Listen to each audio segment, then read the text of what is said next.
now going to get into our next panel discussion that we will be talking about tackling harassment in the workplace. So I'm going to welcome our moderator for the discussion, which is MJ McDonald. MJ is the CEO at Construction Safety Nova Scotia. So over to you, MJ. Thank you. And I'm so pleased to be here from Nova Scotia. And, you know, it's been fascinating listening to some of the stories from the previous panelists and keynote. I've been in the industry for over 35 years now in various roles, and currently as CEO for Construction Safety Nova Scotia. And it's fascinating both to hear the progress as well as some of the challenges we're still facing, which is what the purpose of this conversation today is about. I am very pleased to be involved in this important conversation around preventing harassment in construction and creating positive, welcoming work sites and places. Like Melissa, I think we could probably offline talk for a long time, and Melissa, I think we're going to have to go for a drink at some point. But I want to welcome the panelists that we have here today. We've got an amazing panel with very diverse experience. And we're going to bring forward some very practical tools and tips for employers in terms of how to prevent harassment and ensure that you're providing a welcoming workspace, what to do if you do have challenges with regards to that, how you set the right tone from the top, and so on. And first of all, before we dive in and before I introduce my fellow panelists, I'd like to start with acknowledging the lands from which each of us come from. And we're really quite regionally diverse today on this panel, which is a wonderful thing. So from Vancouver and participating from the unceded territory of the Coast Salish peoples, including the territories of Musqueam, Squamish, and the Tsleil-Waututh people. From Ontario, Treaty 13 region, which is the traditional territory of many nations, including the Mississaugas of the Credit, the Anishinaabe, the Chippewa, the Haudenosaunee, and the Wendat peoples, and is now home to many diverse First Nations, Inuit, and Métis people. And lastly, from Nova Scotia, the traditional and unceded territory of the Mi'kmaq First Nation. So now I'd like to introduce our panelists, and then we're going to dive into some conversation. So first, I'd like to introduce Anita Guerra. Anita is in Vancouver today. Anita is a project manager with Electricity Human Resources Canada, and it was interesting to hear some comments about the representation of women in electrical trades. So Anita, we might get into that in a few minutes. I suspect you might have some thoughts for the person who posed that question. Anita is the EHRC's Vancouver-based project manager and Western representative. She possesses a strong background in nonprofits and research, along with a passion for making a difference in her work. She supports EHRC's projects, focusing on diversity and inclusion, with the aim of helping all Canadians participate in our economy. Currently, she's leading a project in partnership with the Department of Justice Canada to address gender-based harassment and violence in the workplace. And in addition to project management, Anita has years of experience in strategic development, stakeholder relations, communications, and public relations. She holds a master's degree in international relations and political diaspora from the Jagiellonian University in Krakow, Poland, as well as an honors degree in political science from Carleton. Welcome, Anita. Pleasure to have you with us today. I'd next like to introduce Louisa Viknovich. Louisa is a lawyer with Sherrard Goose here in Toronto. Louisa advises, represents, and advocates for employers in many areas of employment and labor law. She began her career with Sherrard Goose as a law student, during which time she participated in a secondment with the Ontario Labour Relations Board.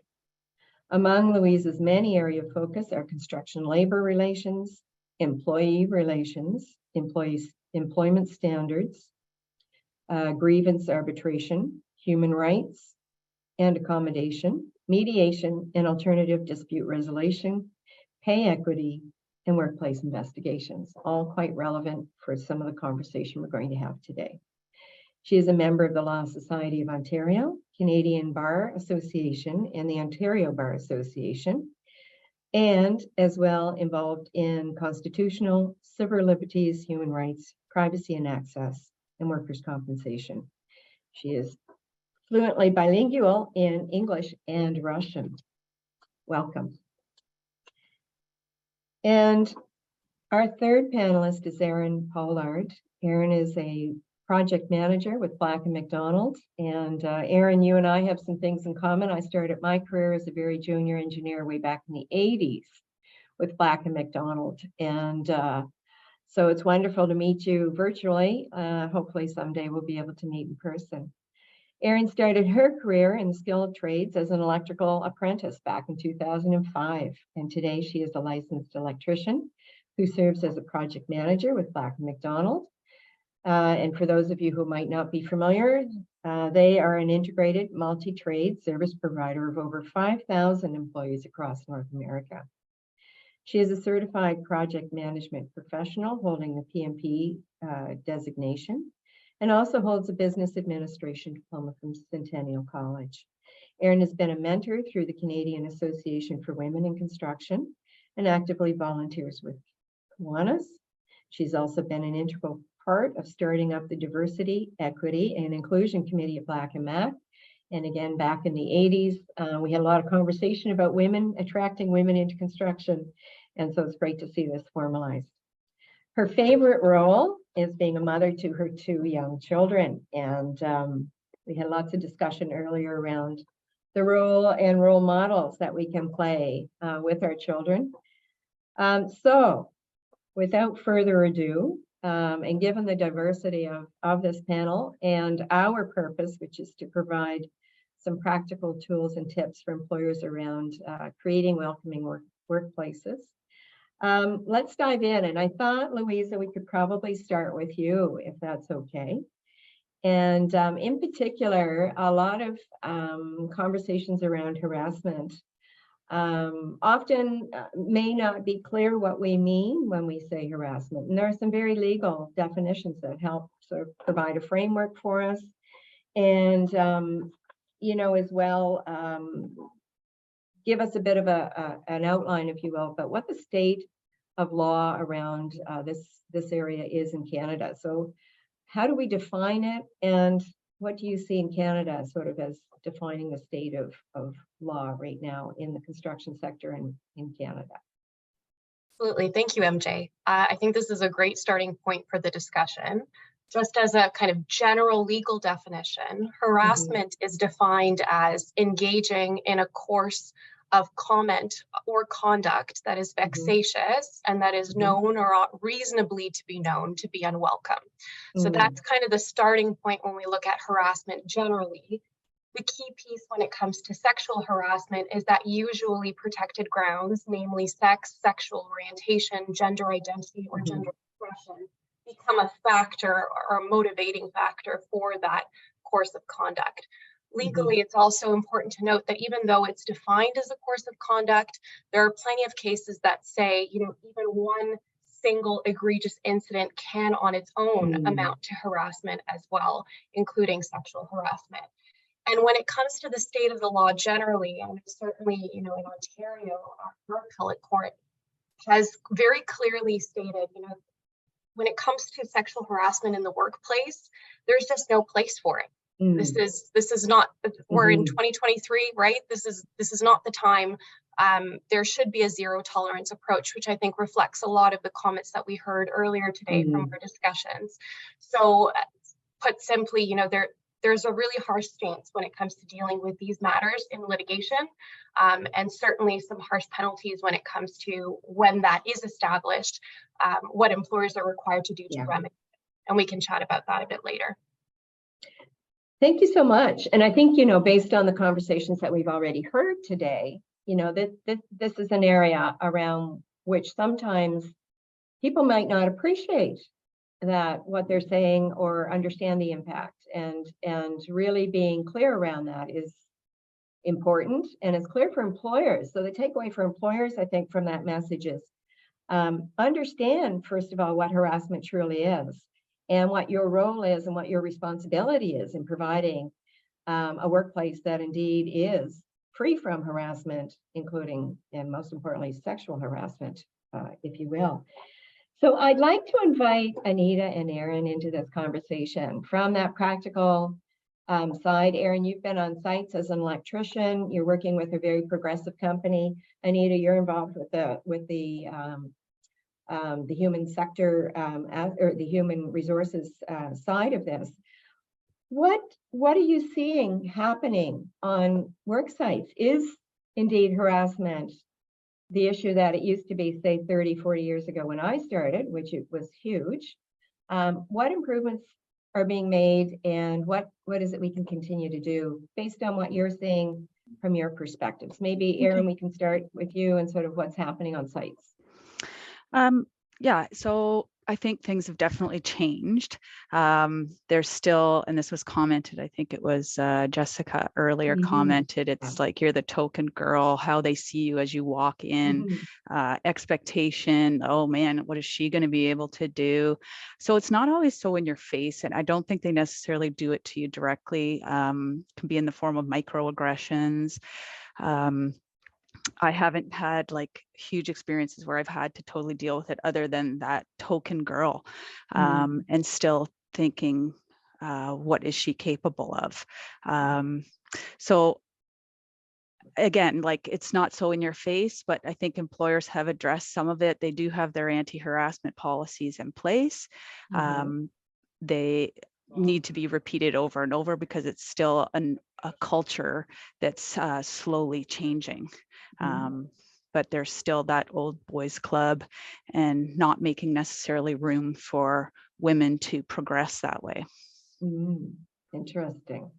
Very Anita, interesting. what are your thoughts? What are you seeing on the West Coast and in your line of area of work? Absolutely. So I will start off that I work for a national not-for-profit that really supports the human resource needs of the electricity sector. And the electricity sector, which does include the trades and like construction, is a very male-dominated sector. And the research shows that women who do work in male industries are at a greater risk of being exposed to gender-based harassment and violence, or GBHV.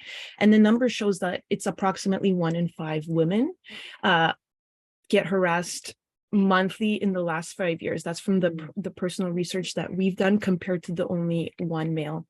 I would also like to mention that people of any gender can experience GBHV, but women are simply at a greater risk, unfortunately. There is a problem, obviously, but what we're really seeing now is that the prevalence of sexual harassment and violence in work-related environments is really becoming more publicized and scrutinized.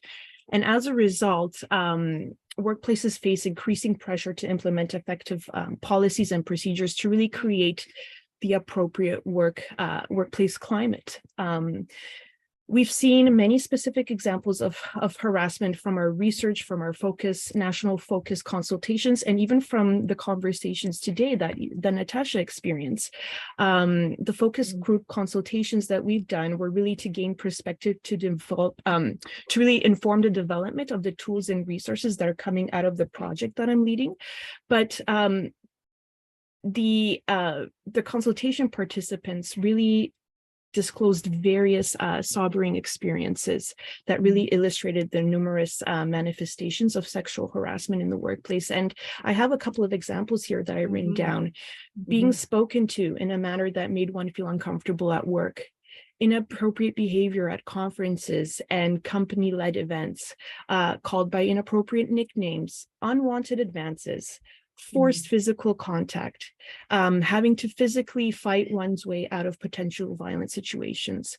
I've heard stories of women who were on site who had to barricade their doors at night and sleep with knives under their pillows just to feel safe. I mean, when I hear that, I just get the chills that this is continuing to happen. Through research, we found a stat that 90% of women in Canada report using strategies to avoid unwanted sexual advances in the workplace, including avoiding specific people and altering the way they dress. I mean, that's mind-blowing. That's 90% of women, of us, who are doing these things consciously to avoid being sexually harassed in the workplace. Yeah, it's just more needs to be done. I know the change is slow, but conversations like this and implementing policies and procedures that are clear to all employees will put us in the right step towards a greater change. Thank you. Just to pick up on a couple of those, and, having personally experienced all of what we're talking about here today, I was also quite thought Jessica's comments around, you can't be what you can't see. And I thought that was a very powerful quote. The more women, and frankly, the more inclusive we are, period, as a sector, I think the better our workplaces and work sites are. And we have a huge shortage right now in construction. There is a lot of work to get done. And we all know that it is a wonderful place to make a good living in, and so there's so many attributes. And what I loved about the conversation and the opportunity that we have here today, it's about, yes, there are challenges, and the more women we can attract and the more diversity we can attract into this field, the better things are, which is certainly what I've seen over, the last, as I said, 30 plus years, which kind of blows my mind. It is a little daunting to hear that there is so much work to be done, but I think that's the challenge ahead of all of us, is to continue to push and to advocate, and through experiences like this, to educate around why that is so important. I loved Natasha's comments, that if something's really unacceptable, enforcement and consequences. And Louisa, I know that's your world, because you get into some of those pieces quite a bit. So let's talk about that. We know we've got issues. We also know we've got huge opportunities. What is it? What advice can we give employers? What kind of proactive measures can employers take to prevent harassment? We know it's not just a female issue. There are many groups that I'm working with here with Construction Safety Nova Scotia, and I expect many of you are also working with. But what is it that we can advise and our employers to take action around to prevent sexual harassment and harassment in general? So Louisa, again, I know there's a legal framework around this that is really helpful. So I'm going to start with you, please, if you could lay out some thoughts and recommendations around that for employers. Of course. So we've spoken quite a bit throughout today about policies, and I think policies are the natural starting point for employers to look at. There's, of course, what's legally required to be in place, and with respect to different jurisdictions, those requirements might vary, but typically speaking, at least from the occupational health and safety lens, there is a requirement to have a policy that addresses violence and harassment in the workplace. And so that's typically kind of the starting point for employers. And there are usually prescribed requirements around, for instance, having a reporting procedure in place and how that investigation into a complaint would be conducted. I think employers, in terms of, really taking in mind and keeping in mind, the proactive piece, thinking about the nuances in their workplaces and auditing to see realistically, do women feel comfortable bringing forward a complaint? Is the process one that's simply just meeting what's legislatively prescribed versus going, a step above that and considering the unique nuances of the workplace? For instance, if it's a smaller workplace, is there some level of comfort in terms of who's overseeing or receiving the complaint? right? How is confidential information being preserved? These are the things that will actually, I think, encourage women to come forward to use the policies that are in place as opposed to simply just implementing them. And also, I think it starts the conversation for employers, outside of just the occupational health and safety lens.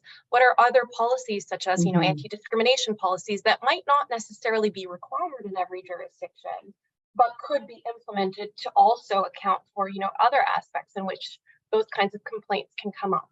So these are all kinds of just very 50-foot view, like broad strokes, kind of what things to flag, at least to get the ball rolling. But yeah, I think the reality is, unfortunately, a lot of employers see this after the fact, right? After a complaint has come forward. And that's just the reality that at least I'm seeing on our end as well. And Thank you. If I can chime in just to touch on. Yeah, please do. Yeah, I was just going to invite the fellow panelists to do that, Anita. Wonderful. I think apart from the legal lens, there needs to be a cultural shift that promotes respectful work environments in our settings. In terms of tangible things that employers can do, simply training and education for all employees, so that greater educational and outreach program and an awareness campaign. So we need to have training for management executives as appropriate based on their respective responsibilities and position within the organization is really imperative.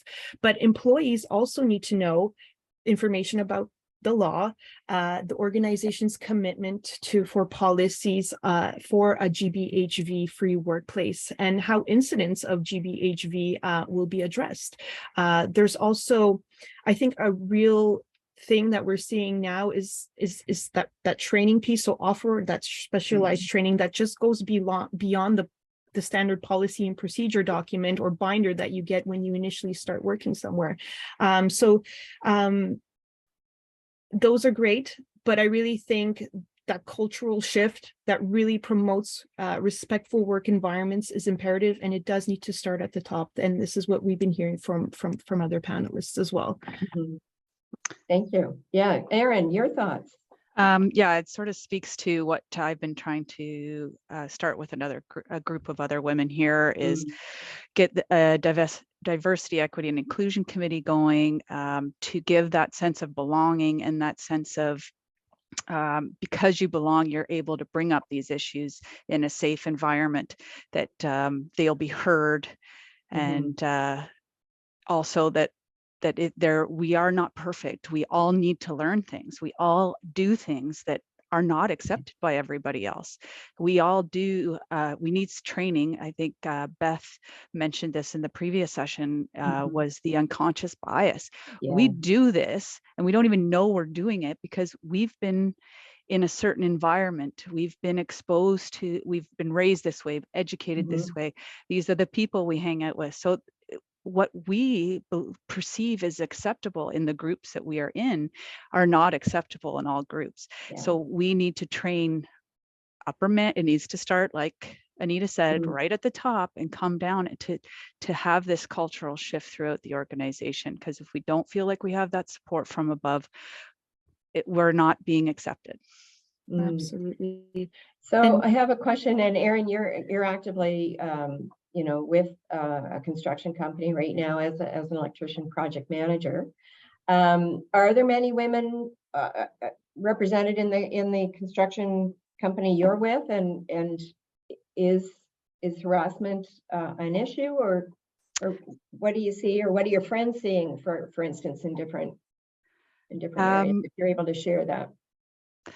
I don't, like I said, I've never really experienced the direct harassment. There aren't many female PMs, and at least I'm the only female PM in my group. My group is not huge. In the sheet metal, there's one there.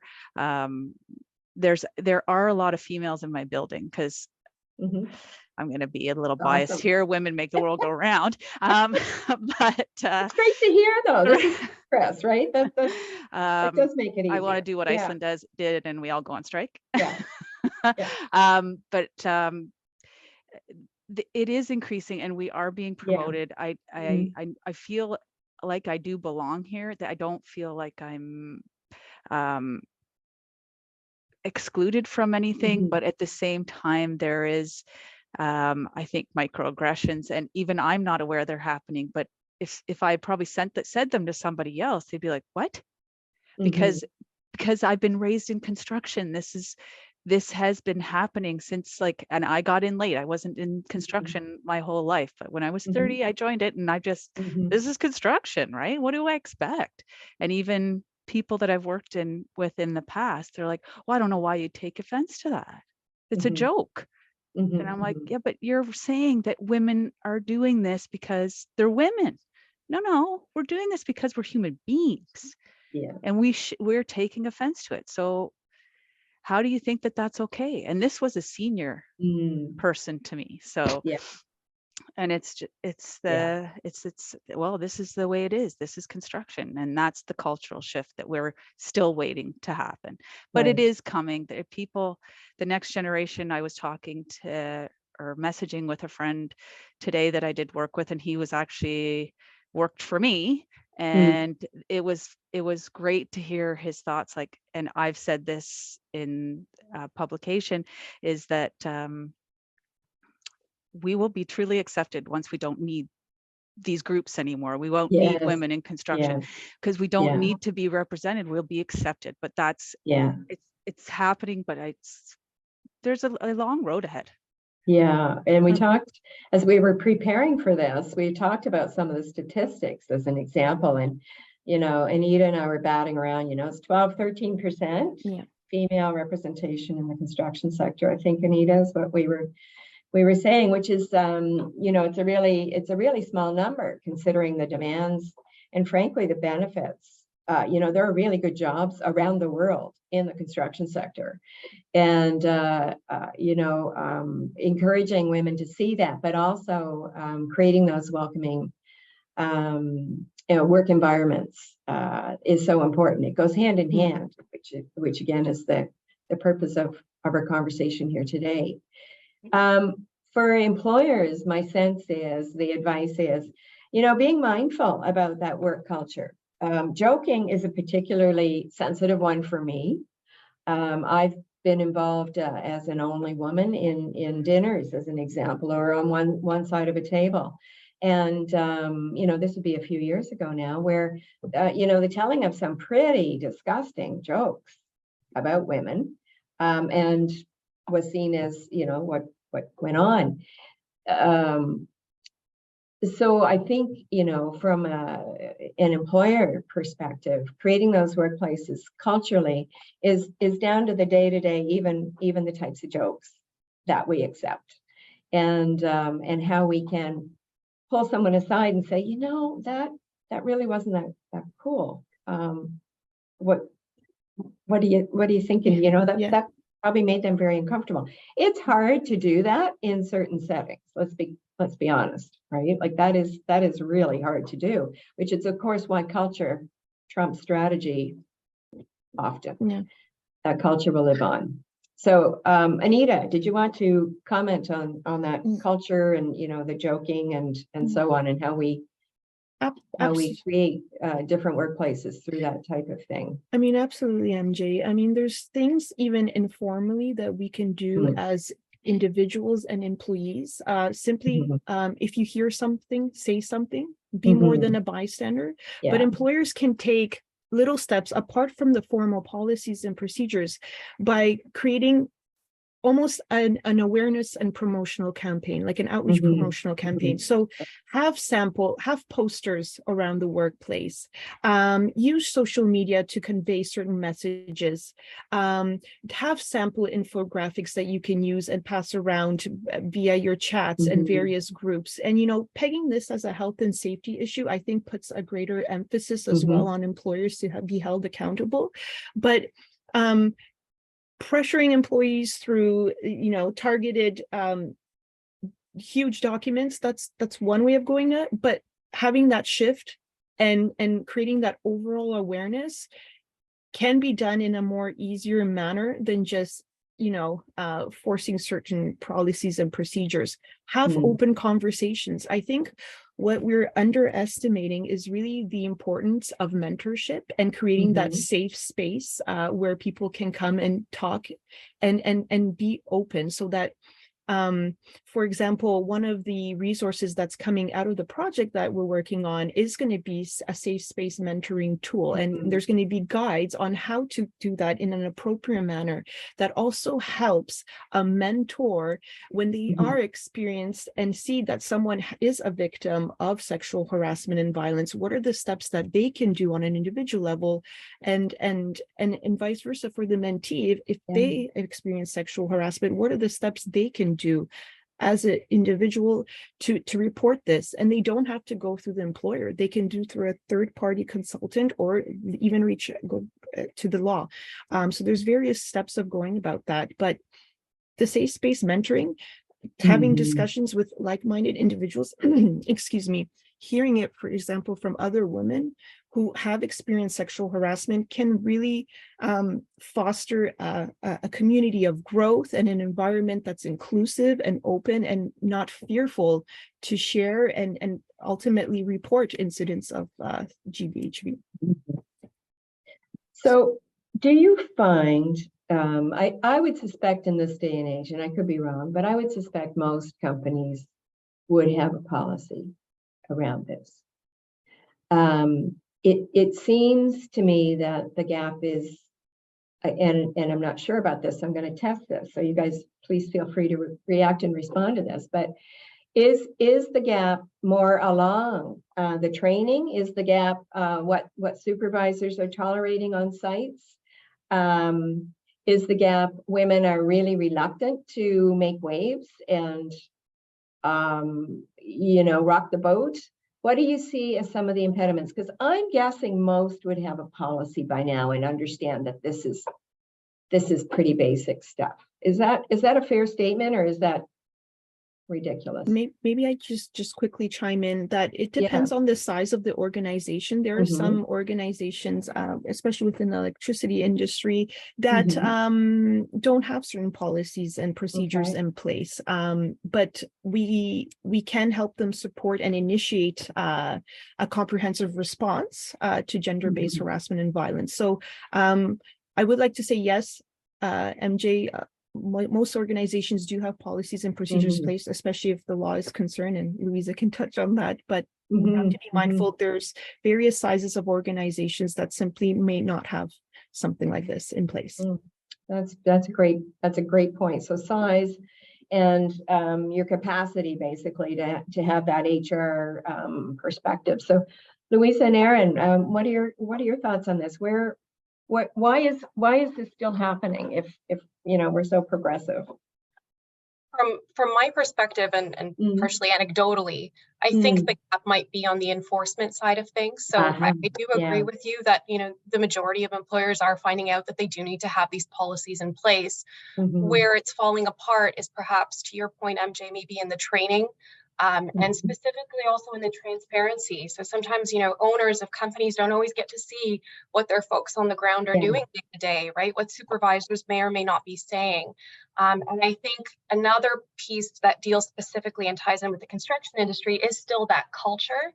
And if it's helpful, I do have one case that I think is bang on, and I would love to speak about it briefly.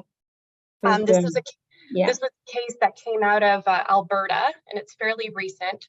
This was about a female employee who worked for a fairly reputable construction management company as a general laborer. At some point, she was maybe one of very few women that worked for the company. At some point, her male supervisor began to kind of make sexual advances towards her, would make incredibly inappropriate comments about, what her dating history or what she did when she went on a date. We've heard these kinds of conversations before. They'd be pretty explicit, right, including swear words, etc. So at some point, she was denied a promotion, and then her employment was subsequently terminated.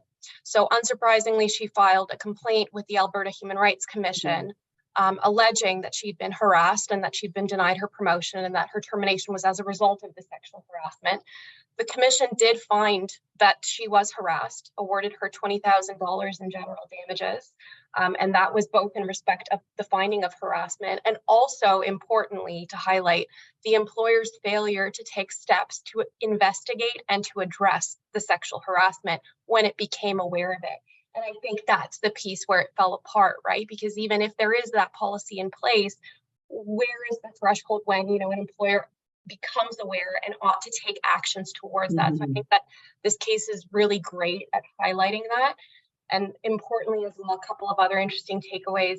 You know, the decision was very clear that shop talk and these kinds of conversations aren't normal. You know, that it can be the case that in the construction industry, perhaps people can be more crude or that there can be more vulgar language used, but that's not synonymous with the kinds of comments that in this particular case were happening, and that's not an example of something that's adequate. So that was interesting. And then one other piece as well, just because I thought this was a great tidbit, the complainant came across as being incredibly calm and professional when she was giving her testimony in this case. And I think that there was some suggestion at some point that she was somehow less credible about the extent of what she'd experienced in terms of the harassment because of her reactions and her ability to deliver her evidence so calmly and smoothly. And the decision maker made sure to highlight the fact that that cannot be taken as any indication as to the impact that a woman might have felt as a result of experiencing harassment in the workplace. So I'll leave it at that, but just there are plenty of great examples like that in the case law that are doing a really great job of advocating on these pieces. I'd be interested, just Louisa, to see what they would have said if she had reacted differently and more emotionally. Would they have changed that and said it?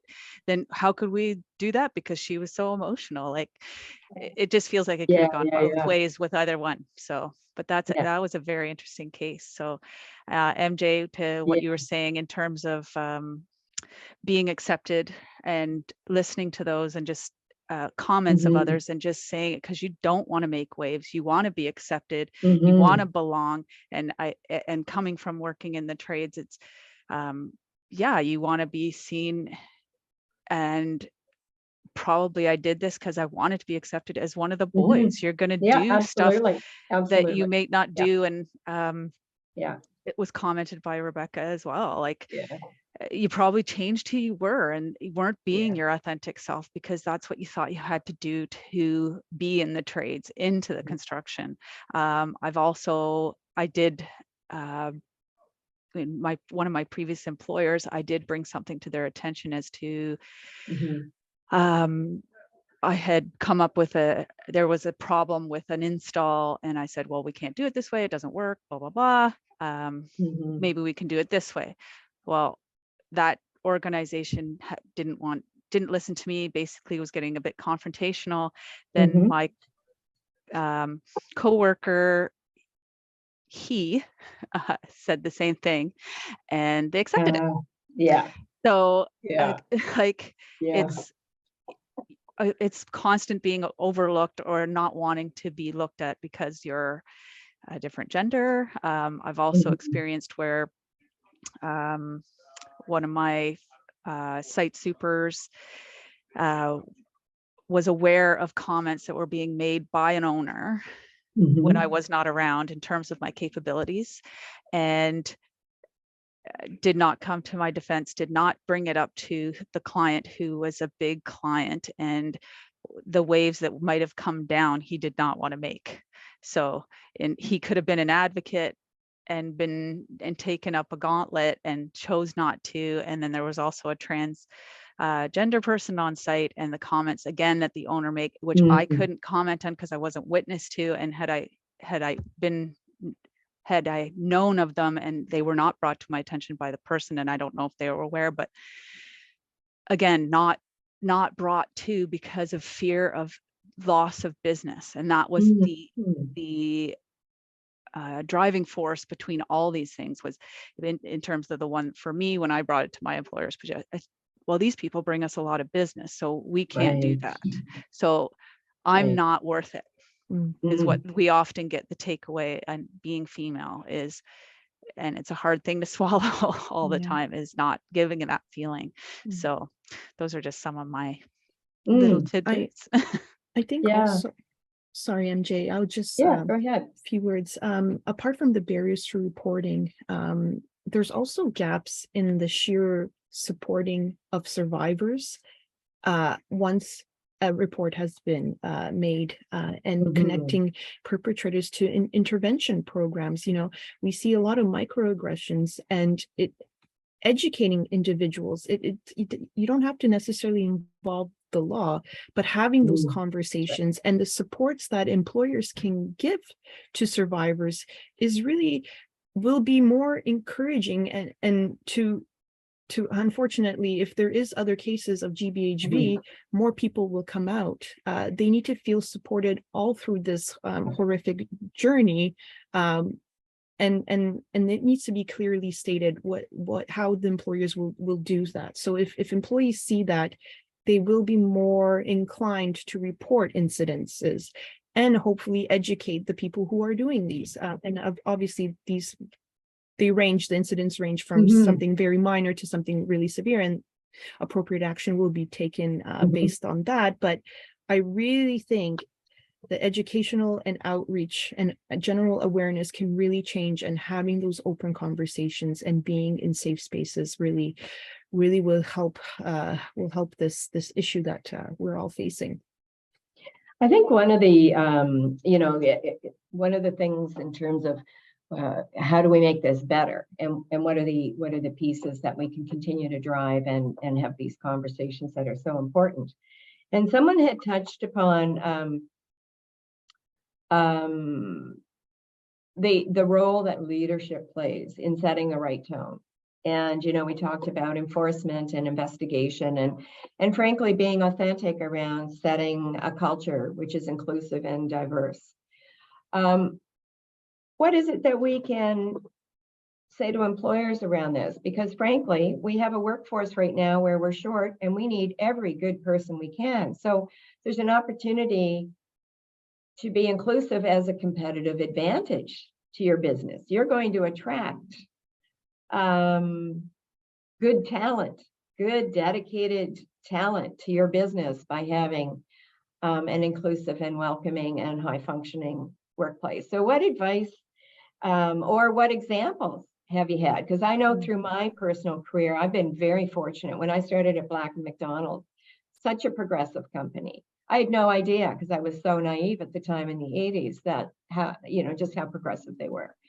So I'd love to hear again from what's working and what are the success stories. And this is a huge source of competitive advantage for employers right now who are struggling to find good talent. Yeah, I think I can quickly start off and just say that senior leadership needs to have a big picture vision. Like, if you are genuine and you are committed, it will show, and you are committed to change. You need to articulate to your employees why this is necessary and start motivating change in others. Just that 100% genuity, if that's a word. I think I just created a word, everyone. Just being genuine with your team, your organization. We're dealing with people here, and everyone has a different role to play in assisting with change. So really shifting that culture that promotes diversity, equity, and inclusion is really necessary. To really create those workplaces that are free from gender-based harassment and violence. And the shift does take courage and planning and skill, and it will take time, but don't be afraid. Like, this needs to happen. We need a shift. Absolutely. And frankly, it's good for your business, right? Oh, absolutely. Like, even if it wasn't the right thing to do. Yeah. But a key message for employers is if you needed any other reason to do this, that this is a really smart thing to be doing for your business. Absolutely.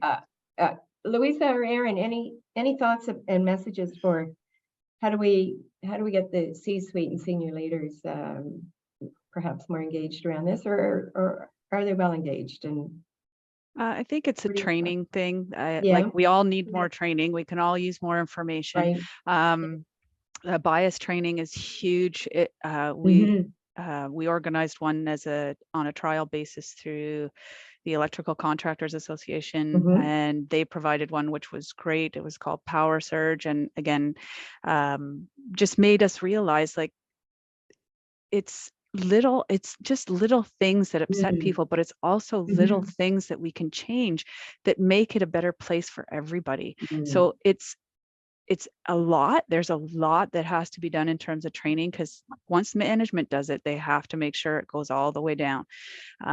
But at the same time, it's all the resources are out there. The Electrical Contractors Association has some. IBW has a program for female apprentices to help generate more in terms of the workplace. So there's numerous resources out there that we can call upon. So. Excellent. I think Louise, any thoughts? Yeah. Yeah, I think it's such a great question, because we traditionally think of, prevention of harassment as a form of retention, but we don't often think about kind of the way in which that also impacts, women who want to come through the doors, right? Attracting women to the workplace. From my perspective, when I look at it, I think about a couple of cases in which employers have been very stern in terms of the discipline for employees engaging in harassment, even when that discipline may not have even been upheld. So, for instance, I'm thinking of one decision in particular where an employer disciplined a male employee who had basically just refused to follow the instructions of a female coworker and who was superior to him, made a bunch of explicit kind of references to her sexually, etc. And when the employer began to investigate this, as naturally happens in the course of investigations, other women started feeling encouraged to come forward and also share their experiences with that griever. Notwithstanding the fact that the comments that were made weren't perhaps the most egregious, the employer went ahead and terminated the griever's employment. This is a unionized setting, so the individual filed a termination grievance. Ultimately, the employer made the judgment call to take it ahead all the way to arbitration and to litigate it, even though realistically, the discipline ended up being substituted for a suspension. So the griever was reinstated, but put on a last chance agreement and told that further instances would result in termination of employment. And why I highlight this particular case is because I think from a reputation standpoint, if you as an employer are seen to be taking that kind of a stance, even for smaller instances of that kind of behavior, I think we heard earlier again in the discussion today, right? Like even just comments about menstruation, query whether or not that's appropriate, right, in the workplace from male coworkers. And so perhaps maybe taking those kinds of steps as an employer can be seen as the kind of messaging that the industry needs to see that more employers are willing to follow through with that kind of heavy-handed discipline for these instances.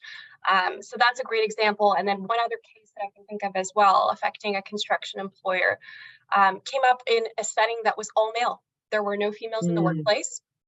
And one of the male workers decided to expose himself in the lunchroom on a construction site. He was recorded as doing that. Not surprisingly, his employment was terminated.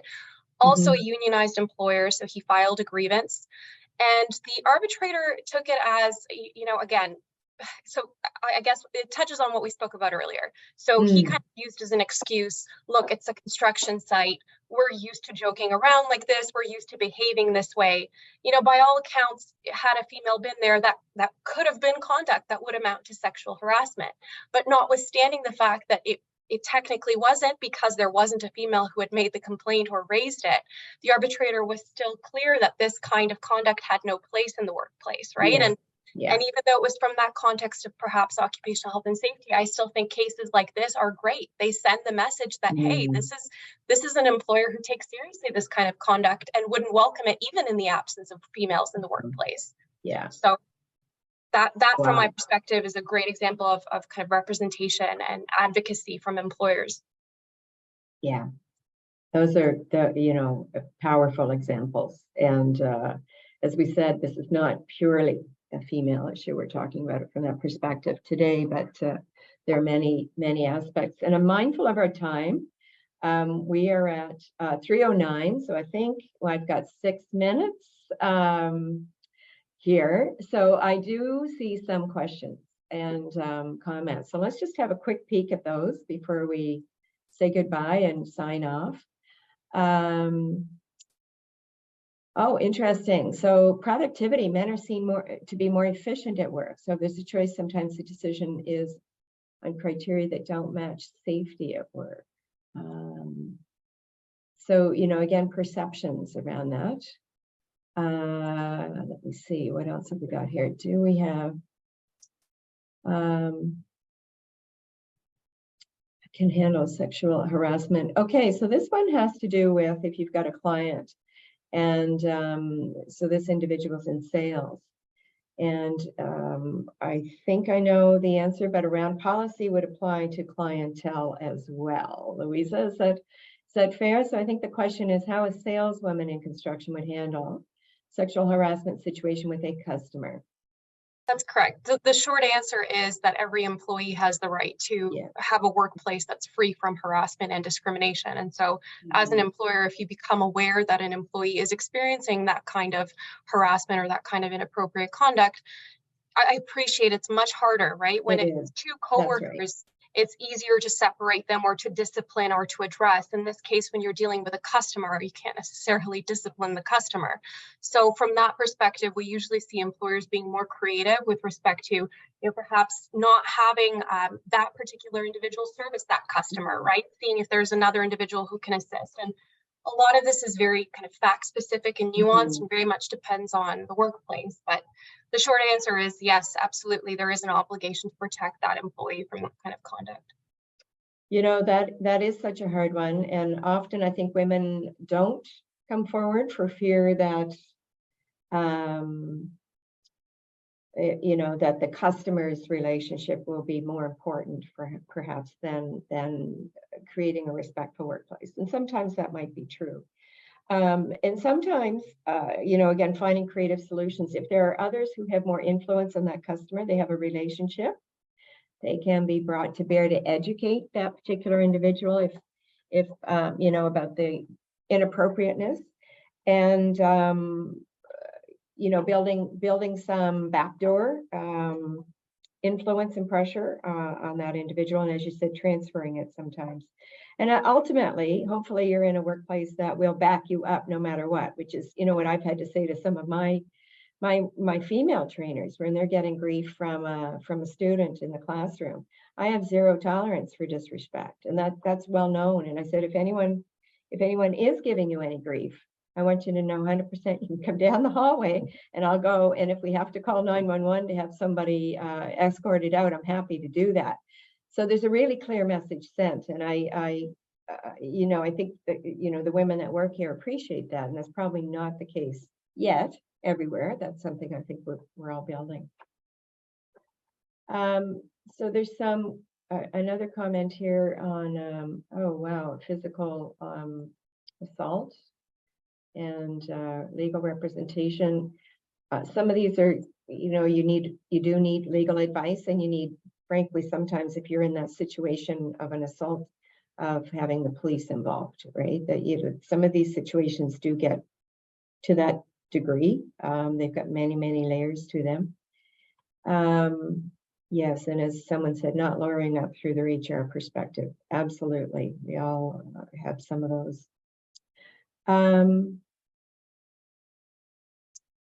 A comment, I think, Louise, on your last case, why it wouldn't be considered sexual harassment if no women were present. So maybe a last comment on that before we close off and say goodbye. I guess the determination of having a female present is the definition, maybe, I'm guessing. Part of these cases hinge on how the matter is raised in the first place, right? So in this case, because there wasn't a woman in the workplace to raise it, and it came in the context of the termination grievance and the nature of the conduct that was that issue, I think that's the reason why it would be framed that particular way, not to suggest that it wouldn't amount to sexual harassment. If it were framed that way as a complaint, that would be a separate issue. Thank you. So we are at 3:14. I want to thank my fellow panelists for, their fascinating views. And, we're sharing as we were preparing for this, having been in various roles throughout the sector and in my current role, I am encouraged to see more women entering construction. I encourage and I actively encourage women. I think it is a wonderful career. And I also say that the more women we get into the sector, the more we are going to be able to influence and create even more welcoming, diverse workplaces and work sites. So I want to thank everybody who contributed today. It's been a real pleasure to get to know you virtually. Hopefully someday we'll meet in person. And I also wanted to thank the previous speakers. There was some wonderful learning, and I know the next panel as well will be equally enlightening. So thank you. And I will now turn it back to Danielle. Thank you. Thank you everyone for that great, important conversation. I know sometimes the topic can be a little sensitive, so I'm glad we had a space where we could really safely have that conversation and get some advice for anyone that might be experiencing something in their workplace.